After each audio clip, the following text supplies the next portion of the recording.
சிறப்பு நேர்காணலுக்கு உங்கள் அனைவரையும் அன்போடு வரவேற்கின்றேன்.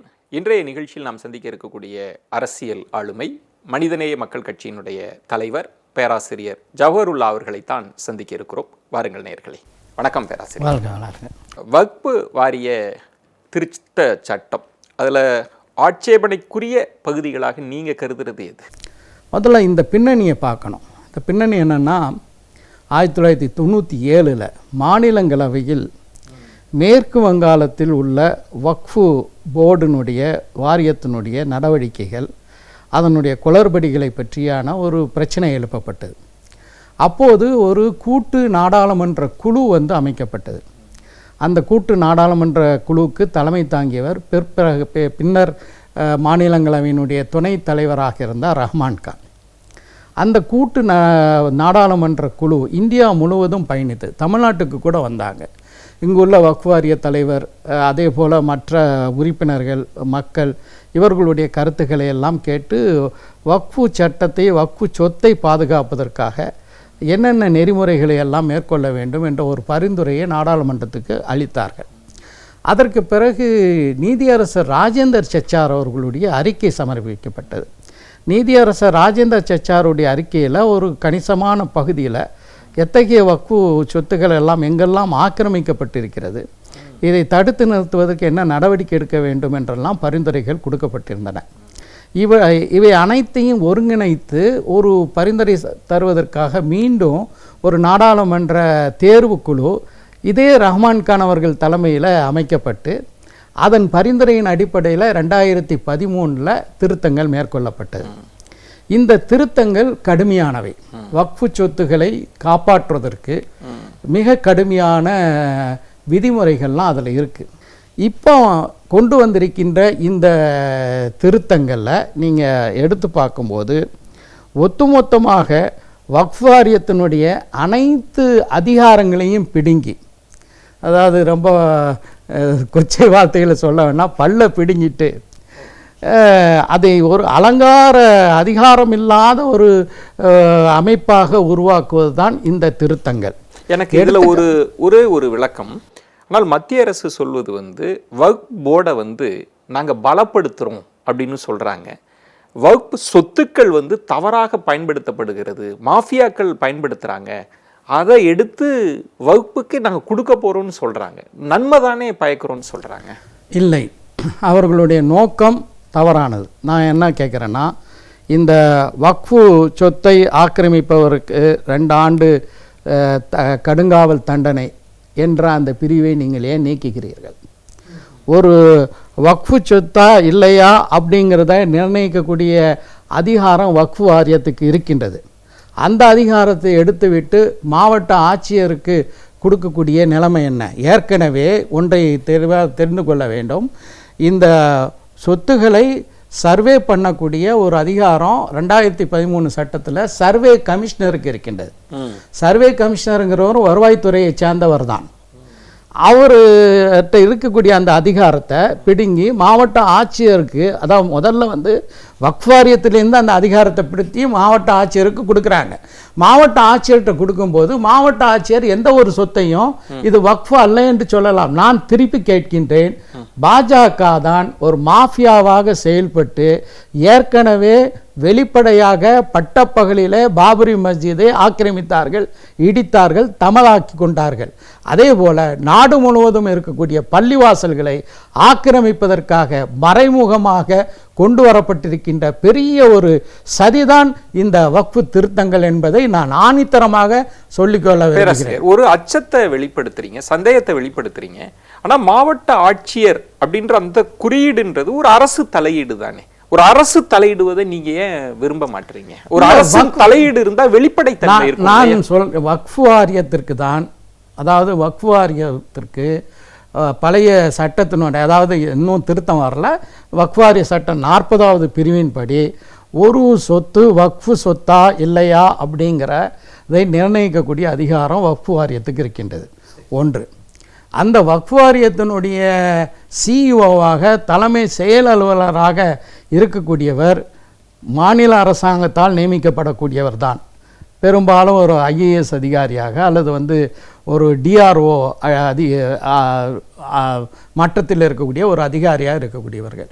இவர்கள் அந்த ஒரு முடிவை எடுக்கிறாங்க. இப்போ அந்த உரிமையை ஏன் பறித்து மாவட்ட ஆட்சியர்கிட்ட கொடுக்க வேண்டும்? அதுக்கு என்ன காரணம்? அதுக்கான காரணங்களை விளக்கி இருக்கிறார்களா? வக்ஃப் வாரியம் அதில் தவறான தீர்ப்பு கொடுத்துட்டிங்கன்னா that is not the final say. அது கடைசி இறுதி சொல்லல்ல. அதுக்கு மேலே அது வக்ஃப் தீர்ப்பாணையம் இருக்கின்றது, தீர்ப்பாணையத்துக்கு மேலே உயர்நீதிமன்றம் இருக்கின்றது, உச்சநீதிமன்றம் இருக்கின்றது. இப்படியான ஒரு நிலைமை இருக்கும்போது என்ன அவசியம் வந்துவிட்டது இந்த வக்ஃப் வாரியத்துக்கு இருக்கக்கூடிய அந்த 40வது பிரிவில் இருக்கக்கூடிய அதிகாரத்தை பறித்தது? இந்த 40வது பிரிவை மொத்தமாக எடுத்ததின் காரணமாக அதுதான் நான் சொன்னேன், இந்த வக்ஃப் வாரியத்தை ஒரு அலங்கார ஒரு வாரியமாக மாற்றக்கூடிய ஒரு பெரிய சதி. அதன் பின்னணியில் இந்த முஸ்லீம் ப்ராப்பர்ட்டிஸ், அதாவது வக்ஃபு சொத்துக்களை, அவை பள்ளிவாசல்களாக இருக்கலாம், அனாதை நிலையங்களாக இருக்கலாம், கல்லூரிகளாக இருக்கலாம், ஆதரவற்றோர் இல்லங்களாக இருக்கலாம், இவற்றையெல்லாம் மதரசாக்களாக இருக்கலாம், இவற்றையெல்லாம் பறிப்பது தான் அவர்களுடைய நோக்கம். வக்ஃப் போர்டை வலிமைப்படுத்துகிறோன்றது தானே மத்திய அரசினுடைய வாதமாக இருக்குது. வலிமைப்படுத்த வேண்டும் என்றால் என்ன செய்திருக்க வேண்டும்? 2013 சட்டத்தின்படி வக்ஃபு சொத்துகளில் ஒவ்வொரு வக்ஃபு இருக்கின்றது. அதுக்கு வரக்கூடிய வருவாயில் 7 விழுக்காடு அந்த மாநிலத்தினுடைய வக்ஃப் வாரியத்துக்கு கொடுக்கணும். அந்த 7 விழுக்காடு அந்த தொகையை வைத்து தான் அந்த வக்ஃப் வாரியம் அதுக்கான நிர்வாக செலவுகளை எல்லாம் ஈடுகட்டுது. அதுக்கு மேலேயே அவர்கள் சில நேரங்களில் மானியங்களிலிருந்து மானியம் வாங்கக்கூடிய நிலை இருக்கின்றது. இப்போ என்ன செஞ்சுக்கிறாங்கன்னா, வலிமைப்படுத்தணும்னு சொல்றீங்களே, வலிமை இல்லை, பலவீனப்படுத்தக்கூடிய வகையில் 7 விழுக்காடு மகிமை என்பதை 5 விழுக்காடாக குறைச்சிருக்காங்க. குறைச்சாச்சு, 5 விழுக்காடு குறைச்சாச்சு. இப்போ எங்கே மகிமைப்படுத்த முடியும்? எப்போ வலிமைப்படுத்த முடியும்? எனவே இது முழுக்க வக்ஃப் வாரியத்தினுடைய செயல்பாடுகளை பலவீனப்படுத்துவதற்காக கொண்டு வரப்பட்ட திருத்தங்கள். இப்போ 2013 அதில் சட்ட திருத்தம் வருகிற போது பெரிய எதிர்ப்புகள் இல்லை, அது நீண்ட யோசனைக்கு பிறகு அமல்படுத்தப்படுது. ஆனால் அடுத்த திருத்தம் அது பாஜக கொண்டு வருதுன்றதுனாலேயே உங்களுக்கு சந்தேகம் அதிகமாக இருக்கா? இல்லை சட்ட திருத்தத்தில் இதெல்லாம் அபாயகரமானது, இதை அனுமதித்தால் இந்த சிக்கல் வரும்னு முன்னுணர்ந்து பேசுகிறீங்களா? இரண்டும் சேர்த்து தான் பேசுகின்றேன். காரணம், சிறுபான்மையினர்களுக்கு இருக்கக்கூடிய ஒவ்வொரு உரிமைகளையும் இந்த பாஜக அரசு பறித்து வருகிறது. எடுத்துக்காட்டாக சொல்ல வேண்டுமென்றால், இப்போ இந்த வக்ஃப் வாரிய பிரச்சனையை பற்றி பேசும்போது சில பாஜக அன்பர்கள் சச்சார் குழு பரிந்துரையை நாங்கள் அமல்படுத்துகிறோம் அப்படின்னு சொல்கிறாங்க. சச்சார் குழு பரிந்துரையின் அடிப்படையில் தான் முஸ்லீம் மாணவர்களுக்கு pre matric scholarship, post matric scholarship என்று மாணவர்களுக்கான கல்வி உதவித்தொகை அளிக்கப்பட்டு வந்தது. அது ஐக்கிய முற்போக்கு கூட்டணி டாக்டர் மன்மோகன் சிங் அவர்கள் பிரதமராக இருந்தபோது அந்த கல்வி உதவித்தொகை அளிக்கப்பட்டது. அதை முற்றிலுமாக எடுத்தவர்கள், அந்த ஸ்காலர்ஷிப்பை உதவித்தொகையை நிறுத்தியவர்கள் இந்த பாஜகவினர். இப்படி ஒவ்வொன்றாக வரிசையாக சொல்லலாம். அதை தாண்டி நான் என்ன சொல்கிறேன் என்றால், இந்த திருத்தங்கள் எந்த வகையிலையும் வக்ஃபு சொத்துக்களை காப்பாற்றவோ அல்லது வக்ஃப் வாரியத்தை வலிமைப்படுத்தக்கூடிய வகையிலோ இல்லை. வக்ஃப் வாரியத்தினுடைய வலிமையை முற்றிலுமாக தகர்க்கக்கூடிய வகையில் தான் இந்த திருத்தங்கள் இருக்குங்கிறதுக்கு நான் ஏற்கனவே பல ஆதாரங்களை குறிப்பிட்டிருக்கிறேன். இப்போ பல லட்சம் கோடி சொத்துக்கள் மதிப்புள்ளது தான் வக்ஃப் போர்டு நிர்ணயம் செய்கிறது. இதில் 2 விஷயத்தை அரசாங்கம் பார்க்குது. இதில் வெளிப்படைத்தன்மை இல்லை, அரசு இன்டர்வீன் பண்ண வேண்டிய தேவை இருக்குது, ஊழல் நடப்பதாக சந்தேகம் இருக்கு. அப்போ ஒரு அரசு ஒரு மேற்பார்வையில் இதை கொண்டு வருகிற போது ஏன் இதை எதிர்க்கணும்னு கேட்குறாங்க. ஏற்கனவே அரசு மேற்பார்வை 2013 சட்டத்திலே இருக்கின்றதே. புதிதாக என்ன மேற்பார்வை செய்ய போகிறீர்கள்? வக்ஃப் வாரியத்தினுடைய செயல்பாடுகள் வெளிப்படைத்தன்மையற்றது என்று சொல்வதே தவறு. அது நிச்சயமாக அந்த வக்ஃப் வாரியத்தினுடைய கூட்டம் நடக்கின்றது. அந்த கூட்டம் போர்டுன்னு சொல்லக்கூடிய அந்த வாரியத்தினுடைய கூட்டங்கள் அனைத்தும் பதிவு செய்யப்படுகிறது. ரைட் டு இன்ஃபர்மேஷன் ஆக்டில், தகவல் பெறும் உரிமை சட்டத்தில் நீங்கள் ஒரு வக்ஃபை பற்றிய அல்லது வக்ஃப் வாரியத்தினுடைய செயல்பாடுகளை பற்றியான தகவல்கள் அனைத்தையும் பெறலாம். அதற்கு எந்த விதமான முட்டுக்கட்டையும் இல்லை. அந்த ரைட் டு இன்ஃபர்மேஷன் ஆக்டை கொண்டு வந்தது ஐக்கிய முற்போக்கு கூட்டணி ஆட்சி. அதை நீர்த்து போக வைக்கக்கூடிய செயலை செய்யக்கூடிய இவர்கள் வெளிப்படைத்தன்மையை பற்றி பேசுவதற்கு அருகதை இருக்கிறார்கள். இவங்களுக்கு தகவல் அறியும் உரிமை சட்டத்தின் மூலம் எல்லா தகவலையும் நிச்சயமா வெளிப்படைத்தன்மையோடு தான் இயங்குது அப்படின்றீங்க. எந்த விதமான சந்தேகமும் இல்லை.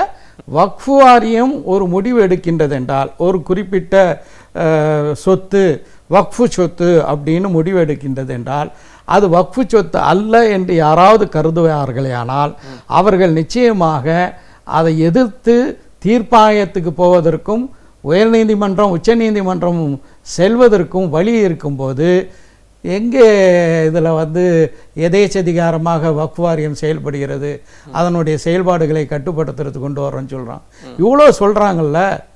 இன்னைக்கு பார்த்தீங்கன்னா A1 ராகுல் காந்தி அவர்கள் சொன்ன அம்பானி அவருடைய சொந்த வீடு அன்டிலியா என்று மும்பாயில் இருக்கக்கூடிய அந்த இடம் ஈசாபாய் கரீம்பாய் கோஜா வக்ஃபுக்கு சொந்தமானது.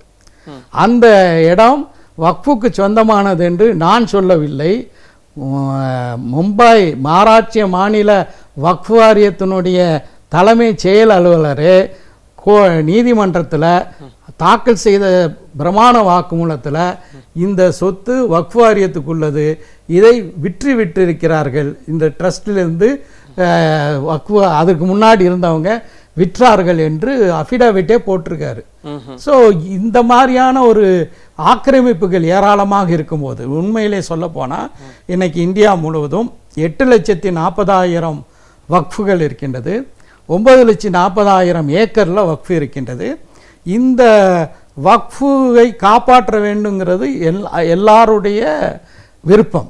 அதை காப்பாற்றுவதற்கான எல்லா வகையான வலிமைகளும் இருக்கக்கூடிய 2013 திருத்தத்தை நீர்த்து போகக்கூடிய வகையில் தான் இந்த திருத்தங்களை கொண்டு வர. உங்கள் பார்வை 2013 அமெண்ட்மெண்ட்டே போதுமானதாக இருக்கு, காப்பாற்றக்கூடிய அளவுல இருக்கு அப்படின்றீங்க.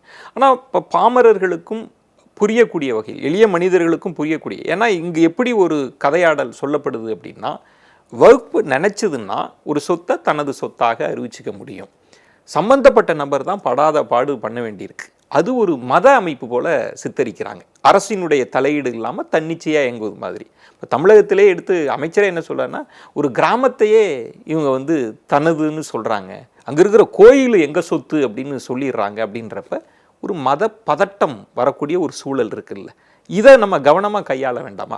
அதைத்தானே அரசு சொல்லிட்டு உள்ளுக்கு வருது. நிச்சயமாக கையாள வேண்டும், அதில் மாற்று கருத்து இல்லை. கிரண் ரிஜிஜு அவர்கள், அமைச்சர் அவர்கள் நாடாளுமன்றத்தில் பேசும்போது திருச்சி மாவட்டத்தில் இருக்கக்கூடிய திருச்செந்துறையை சொல்கிறாரு. திருச்செந்துறை என்பது ஒரு கிராமம். அந்த கிராமம் ராணி மங்கம்மா அவங்க ஆட்சி செய்யும் போது அதை வக்ஃபு செய்கிறாங்க. ஒரு ஒரு கிராமத்தை வக்ஃபு செய்யும்போது அதில் நிச்சயமாக கோயில்கள்லாம் இருக்கும், அதில் இருக்காது என்று சொல்ல முடியாது. ஆனால் அவங்க வக்ஃபு செய்யும்போது அது 350 ஏக்கர். ஓகே. அந்த திருச்செந்துறை கிராமம் 650 ஏக்கர் அளவுக்கு இப்போது விரிவாகிவிட்டது, பெரிய கிராமமாக விரிவடைஞ்சிருச்சு. இரண்டாவது, இதுக்கெல்லாம் என்ன ஆதாரம் அப்படின்னு கேட்டிங்கன்னா, 1958 தமிழ்நாடு அரசு அனைத்து வக்ஃபு சொத்துக்களையும் சர்வே பண்ணுறாங்க, ஆய்வு பண்ணுறாங்க. சர்வே பண்ணி அனைத்தும் ஆவணப்படுத்தப்படுகிறது. அப்போ இந்த திருச்செந்துறை கிராமத்தை பொறுத்த வரைக்கும் அந்த 350 ஏக்கர் மட்டும்தான் வக்ஃபு சொத்தை தவிர அது முழுமையாக கிடையாது. அந்த தவறு சரி செய்யப்பட்டு விட்டது. இப்போ அங்கே யாரும் சொத்தை வாங்குறதுக்கோ விற்கிறதுக்கோ உரிமை இல்லை. யாரும் சொத்தை வாங்கலாம் விற்கலாம், அதில் எந்த தடையும் இல்லை. இந்த திருச்செந்துறை கிராமத்தை பொறுத்த வரைக்கும் செம்பு பட்டயங்கள் கூட அது வக்ஃபு செய்யப்பட்டதுங்கிறதுக்கு இருக்கின்றது. எனவே இப்படியான ஒரு பிரச்சனை வரக்கூடாது, அந்த மாதிரியான ஒரு சிக்கல் வரக்கூடாது. ஆனால் அதே நேரத்தில் இது ஒன்றை வைத்து கொண்டு ஏதோ வக்ஃப் வாரியம் எல்லா சொத்துக்களையும் ஆக்கிரமிச்சுட்டு இருக்கு அப்படின்னு சொல்வது, தன்னிச்சை ஆக்கிரமித்து என்று சொல்வது வழக்கமாக பாஜகவினர் இது போன்று மிகைப்படுத்தி வகுப்புவாதத்தை தூண்டி மக்களுக்கு மத்தியிலே பிளவை ஏற்படுத்தக்கூடிய கருத்துக்களை பரப்புவதில் அவர்கள் வல்லவர்கள். அதன் மூலமாக தான் அவர்கள் கட்சியே வளர்த்தார்கள். அந்த அடிப்படையில் செய்யப்படக்கூடிய ஒரு விஷம பிரச்சாரமாகவே தான் இதை கருதுகிறேன். 44 திருத்தங்களை வந்து கொண்டு வருவதற்காக உத்தேசித்திருக்கிறாங்க. அது மீண்டும் பேசலாம் அப்படின்னு கமிட்டிக்கு அனுப்புகிறாங்க, ஜாயின்ட் கமிட்டிக்கு அனுப்பியிருக்கிறாங்க.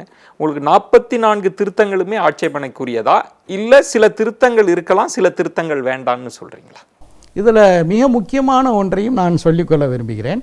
என்னென்னா, இந்த காம்போசிஷன், அதாவது 2 படித்தரங்களில் இந்த வக்ஃபு நிர்வாகம் இருக்கிறது. ஒன்று ஆல் இந்தியா வக்ஃபு கவுன்சில், அகில இந்திய அளவில் வக்ஃபு கவுன்சில். அது வந்து 13 பேர்களை கொண்டது, இப்போ 23 பேராக உயர்த்திருக்கிறார்கள். அதே போல் மாநில வக்ஃபு போர்டு, அது வந்து 12 பேர் இருக்காங்க.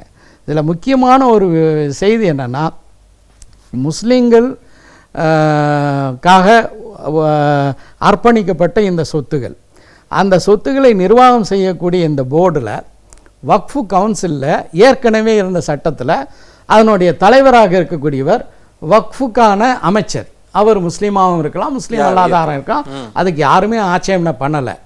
ஆனால் இதில் வந்து நாடாளுமன்ற உறுப்பினர்கள் முஸ்லீம்களிலிருந்து நாடாளுமன்ற உறுப்பினர் என்று விதிமுறை. இப்போ என்ன மாற்றிருக்காங்கன்னா, எந்த நாடாளுமன்ற வேறு உறுப்பினராக வேண்டாலும் இருக்கலாண்டு. இந்த 23 பேரில் 5 பேர் மட்டும்தான் முஸ்லீம்கள் என்று குறிப்பிடப்பட்டிருக்கின்றது. மற்றவர்கள் அனைவரும் வெளிப்படையாக என்ன சொல்லிட்டாங்கன்னா, 2 முஸ்லீம் அல்லாத உறுப்பினர்கள் இடம்பெறுவாங்கண்டு. 2 முஸ்லீம் அல்லாத உறுப்பினர்கள் அல்ல, அந்த 23 பேரில் 13 பேர் வந்து முஸ்லீம் அல்லாத உறுப்பினர்களாக இருப்பாங்க. இந்த நான் என்ன கேட்கின்றேன் என்றால், இது என்ன நியாயம்? இது போன்று வேறு மத, உதாரணமாக குருவாயூர், நம்முடைய நாடாளுமன்றத்தில் காங்கிரஸ் கட்சியை சேர்ந்த வேணுகோபால், கேசி வேணுகோபால் கேட்டார்லாம், குருவாயூர் தேவஸ்தானம் போர்டில் அந்த பகுதியில் முஸ்லீம்களும் இருக்காங்க, அவங்கள உறுப்பினராக்குவாங்கன்னு கேட்டாங்களா? அதுக்கு என்ன பதில் இருக்கின்றது? எந்த பதிலும் இல்லை. அப்புறம் இன்னொரு முக்கியமான ஒரு செய்தியை என்ன சொல்ல விரும்புகிறேன்னா, இனிமேல் யாருமே வக்ஃபு செய்யக்கூடாதுங்கிறது தான் இந்த சட்டத்தினுடைய நோக்கம். இந்த எந்த அடிப்படையில் இதை சொல்கிறேன்னா, 5 வருடம் முஸ்லீமாக இருக்கக்கூடியவர் மட்டும்தான் வக்ஃபு செய்ய முடியுங்கிறாங்க. 5 வருஷம் முஸ்லீமாக இருக்கக்கூடியவருக்கு என்ன அளவுகோல், எதை வைத்துக்கொண்டு ஒருவர் 5 வருடம் முஸ்லீமாக இருந்தார், 10 வருஷம் முஸ்லீமாக இருந்தாருங்கிறதுக்கான அளவுகோலை கொண்டுவீங்க? எப்படி ராணி மங்கம்மா கொடுத்தது வந்து செல்லாதுன்னு சொல்கிறாங்களோ, ராணி மங்கம்மா வந்து ஒரு மத நல்லிணக்கத்தை, தமிழ்நாட்டினுடைய அந்த பாரம்பரியத்தை நிலைநாட்டக்கூடிய வகையில் அங்கே வக்ஃபு செய்கிறாங்க. அந்த மாதிரி யாருமே பண்ணக்கூடாத அந்த நல்லிணக்கத்தை குலைப்பதற்காக வேண்டி நான் முஸ்லீம்ஸ், முஸ்லீம் அல்லாதவர்கள் வக்ஃபு செய்வதை செல்லாதுன்னு சொல்லக்கூடிய திருத்தத்தை கொண்டு வந்திருக்கிறார். ஒரு மத நல்லிணக்கத்திற்கே ஊறு விளைவிக்கிற திருத்தம், நிச்சயமாக மக்களை பிளவுபடுத்தக்கூடிய ஒரு சட்டம். அது மட்டும் இல்லாமல் அரசமைப்பு சட்டத்தினுடைய 25, 26, 30வது பிரிவுக்கு எதிரான ஒரு சட்டம். ஆனால் இந்த நீங்க சொன்னீங்க உறுப்பினர்கள் ஏதோ 2 பேர் தான் முஸ்லீம் அல்லாதவர்கள்னு இல்லை, 23ல 13 பேர் இருக்கிறதுக்கான வாய்ப்பு இருக்குன்றீங்க. அதாவது 56 விழுக்காடு. ஆமா.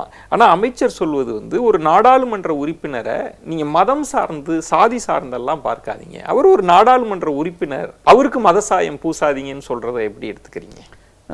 நான் பாபநாசம் சட்டமன்ற உறுப்பினர்.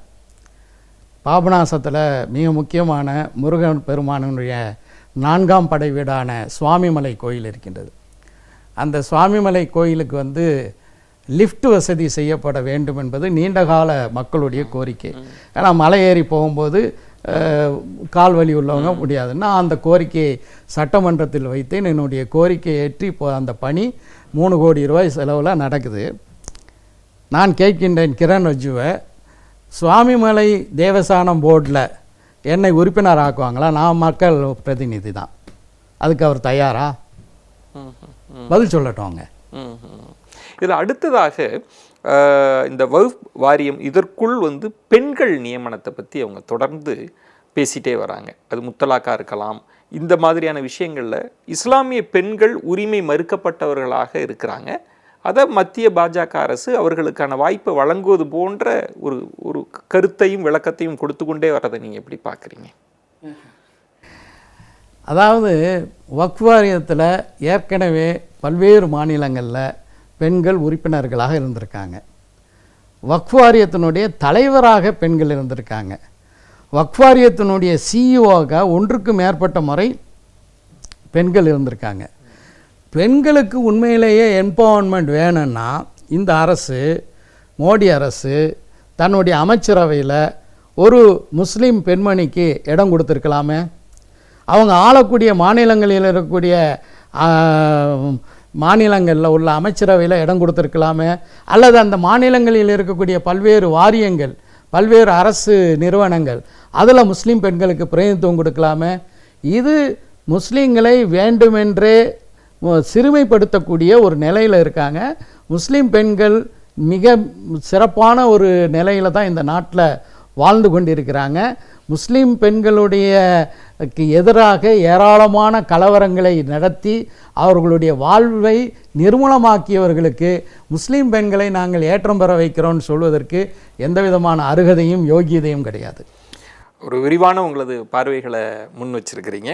நிறைய கருத்துக்கள் விவாத பொருளாக மாறக்கூடிய அதற்கான ஒரு புள்ளியையும் தொட்டு நீங்கள் பேசியிருக்கிறீங்க. நிகழ்ச்சி சார்பாக நெஞ்சம் நிறைந்த நன்றிகளை தெரிவித்து உங்களுக்கும் புதிய தலைமுறைக்கும் நெஞ்சான நன்றி.